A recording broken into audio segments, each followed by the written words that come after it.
जय हिंद दोस्तों, मैं महेंद्र शर्मा स्वागत करता हूं वन वर्ल्ड हिंदी में आपका। उम्मीद करता हूं आप खुश और स्वस्थ हैं। दोस्तों आइए दिखाते हैं पाक मीडिया की एक और लेटेस्ट डिबेट, जिसमें कैसे प्रोफेसर इश्तियाक अहमद साहब ने बहुत ज़बरदस्त विश्लेषण करते हुए पाकिस्तान की और भारत की जो आज़ादी के बाद की समय समीक्षा की, जिसमें कैसे भारत आज नए नए आयाम की तरफ निकल गया, जबकि पाकिस्तान की जो हुकूमतें हैं उनके बारे में बताया कैसे पाकिस्तान आज पीछे रहा और कैसे कैसे हुक्मरानों ने पाकिस्तान को पीछे छोड़ दिया। जबकि भारत अगर देखा जाए तो इंडस्ट्री की तरफ से और इकोनॉमिकली बहुत ज़्यादा स्ट्रॉन्ग हो चुका है, जबकि पाकिस्तान में सिर्फ और सिर्फ हुक्मरानों की वजह से पाकिस्तान आज पूरे विश्व स्तर पे बिल्कुल पीछे रह गए। तो दोस्तों देखिए डिबेट कमर चीमा के साथ बहुत ज़बरदस्त सुंदर विश्लेषण किया है पाकिस्तान की सियासत का। जो हालिया जो अभी सिचुएशन चल रही है वो भी बहुत भयंकर और गंदे दौर से पाकिस्तान की सतह गुजर रही है। तो दोस्तों देखिए डिबेट और कमेंट में अपनी प्रतिक्रिया जरूर दें। लास्ट में आपसे रिक्वेस्ट करूँ, चैनल पर नहीं है तो चैनल को सबसे पहले सब्सक्राइब कीजिए, लाइक शेयर कमेंट जरूर कीजिए। दोस्तों जय हिंद, वंदे मातरम, भारत माता की जय। दोस्तों पाकिस्तान में ये जो लेटेस्ट तजर्बा हुआ है वो है हाइब्रिड रजीम का। जी, ये क्या हम बनाना रिपब्लिक लगते हैं कि आज तक तजर्बे हो रहे हैं? अब पहले होता था कि हुकूमतें ही उड़ा दो, अभी ये है कि एक डिसेंट तरीका आया गया है कि सियासतदान जो हैं वो रिलाई करते हैं एस्टैब्लिशमेंट के ऊपर फॉर कमिंग इनटू पावर। मतलब अब तो एक्सपोज हो गई ना ये बातें जो हम किया नहीं करते थे, कहते नहीं थे यार छोड़ो ना करो, लेकिन पता चला हर चीज एक्सपोज हो गई है। मतलब पहले सियासतदान जो है वो रिलाई करते हैं, फिर सियासतदानों को फारग किया जाता है, कहा क्या ये कह के क्या अब हम न्यूट्रल हो गए हैं।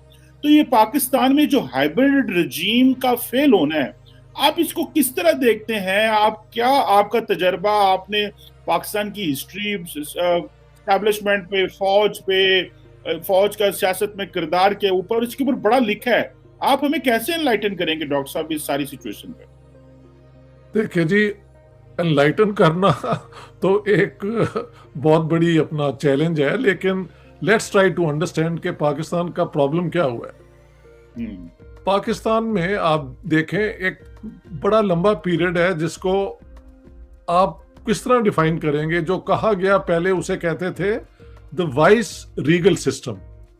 वाइस रीगल सिस्टम क्या था कि कॉलोनियल दौर के अंदर जो मसलन 1909, 1919, 1935 एक्ट के अंदर भी, हालांकि आखिर में इलेक्शन भी हो गई प्रोविंशियल असेंबली के लेवल पे, लेकिन जो गवर्नर जनरल था उसके पास एक्स्ट्रा ऑर्डिनरी पावर्स थी, और गवर्नर भी है under article 93 could dismiss A government in the provinces.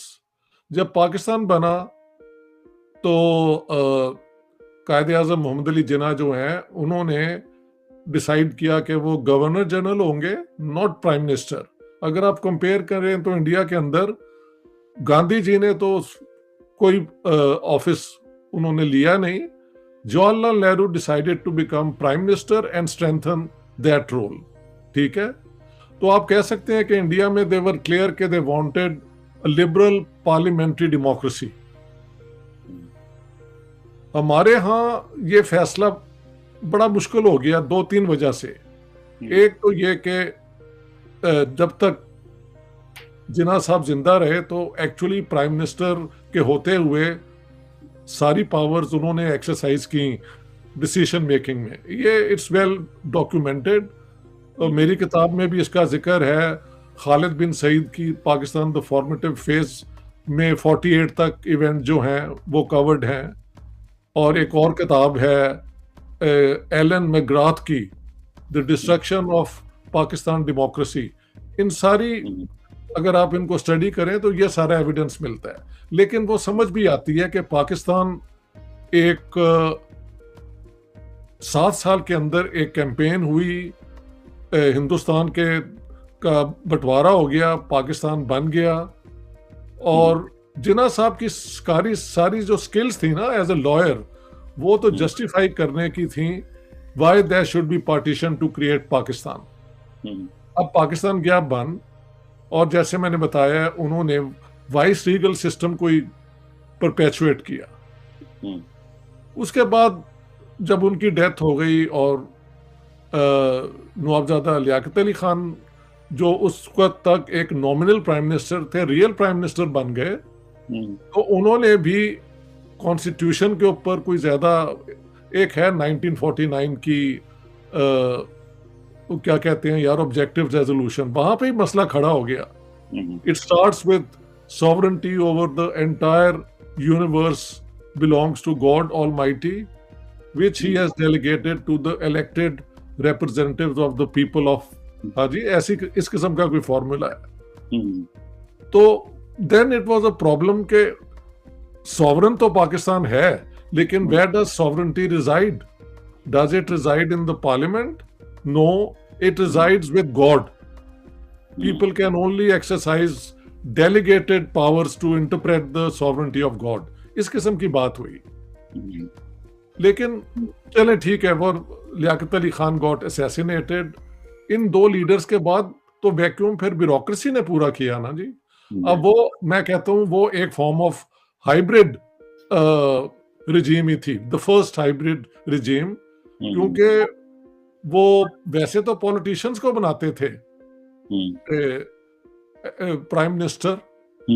Actually not even that, उन्होंने बस जो चाह अपनी मर्जी के प्राइम मिनिस्टर भी बना दिए, उनको निकाल दिया, लेकिन ब्यूरोक्रेसी के पास ज्यादातर पावर्स थी.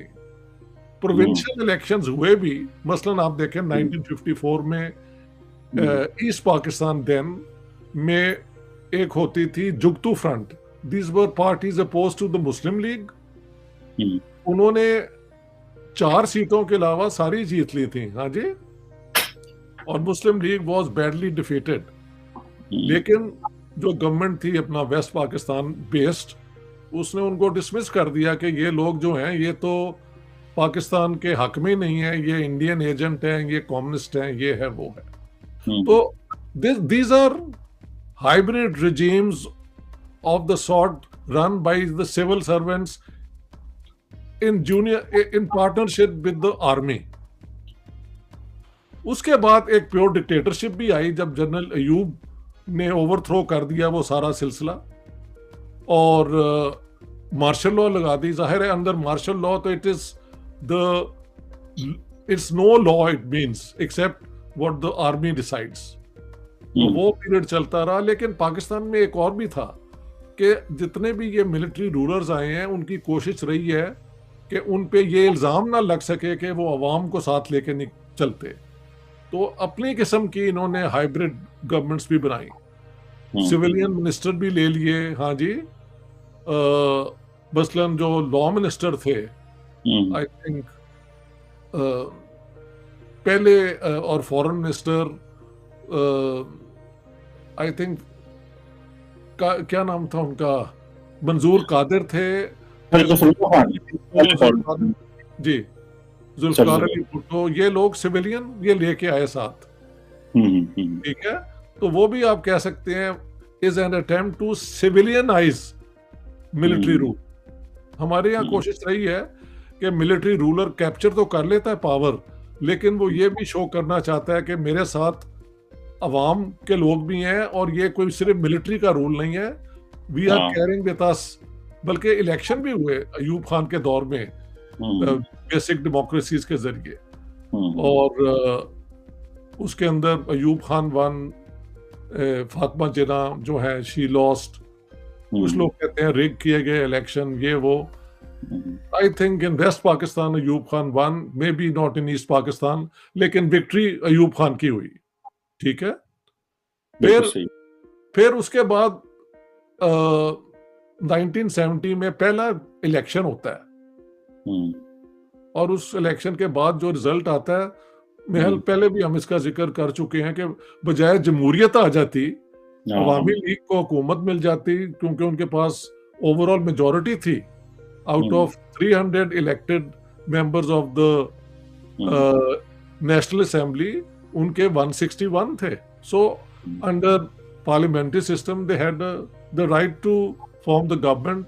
उसको ओवर रूल किया गया, और अब एक और मार्शल लॉ लग गई. तो उसके बाद नहीं, उसी दौरान, हाँ, वो मार्शल लॉ ही रही ना, सिविल वॉर हुई, वो खत्म हुआ तो भुट्टो साहब आ गए.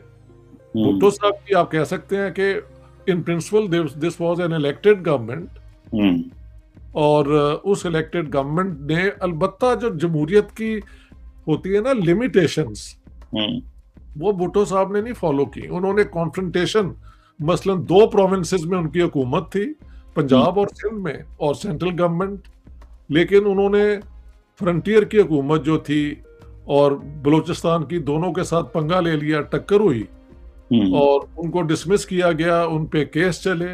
आई थिंक वो क्या कहते हैं उसे, हैदराबाद कंस्पिरेसी केस करके, और वो तो एंड देन भुट्टो साहब ने फेडरल सिक्योरिटी फोर्स बना ली। पहली दफा जो एक पर्सनल अपनी डिफेंस के लिए लोग बना लेते हैं। आर्मी एक होती है, एक पुलिस होती है, एक इन्होंने फेडरल सिक्योरिटी फोर्स बना ली थी जो गुंडागर्दी भी करती थी इनके कहने पे। मसलन क्लासिकल एग्जांपल है, पार्टी के जनरल सेक्रेटरी जो थे जे रहीम, शायद उनका नाम था, बुजुर्ग आदमी थे। अच्छा। और वो कहीं एक भुट्टो साहब ने आना था एक मीटिंग प्रिजाइड करने, तो जो टाइम था वो गुजरता गया, शाम हो गई, तो he would not come, he was busy somewhere. तो J Rahim said I am going home, I am पता नहीं फेड अप ही है वो। किसी ने, जब वो आए तो उन्होंने कहा है वो जे रहीम, उन्होंने कहा घर चला गया। ये कह के शाम को उनके घर ही वो पहुंच गए ये फेडरल सिक्योरिटी फोर्स के लोग, और उनको मारा, उनके बेटे को बल्कि बेहल सेक्सुअली असॉल्ट भी किया। ये मुझे किसी ने बताया है, न्यूज ये बात नहीं आई, लेकिन उनके हाथ तोड़ दिए थे या पता नहीं लाते तोड़ दी थी। एंड देन भुट्टो साहब वाज ओवरथ्रोन। जियाउल हक का तो डिक्टेटरशिप आपके सामने ही है, वो तो कोई हाइब्रिड उन्होंने नहीं किया फॉर अ लॉन्ग टाइम, लेकिन ultimately then Junejo was brought into power, और जब जुनेजो ने थोड़ी सी उनसे टक्कर ली तो उनको डिसमिस कर दिया। So we have been ruled by hybrid regimes, I would say, from the very onset, जिसमें जो चीज एस्टेब्लिश हो गई 1958 के बाद, वो ये है कि इसमें जूनियर पार्टनर अब सिविल सर्वेंट हो गए या उनको निकाल ही दिया, एंड द मिलिट्री